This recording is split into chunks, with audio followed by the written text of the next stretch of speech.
And now the red light's blinking. Is that good? Yeah, that means it's recording. Huh? Okay, cool deal. Well, there's Brian sweeping off the roof.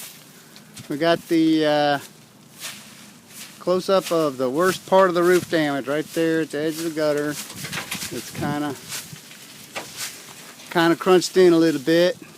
Probably won't leak any, I don't think, into the house, but looks like it's close enough to the drip cap and the gutter that whatever hits that's just going to roll on out.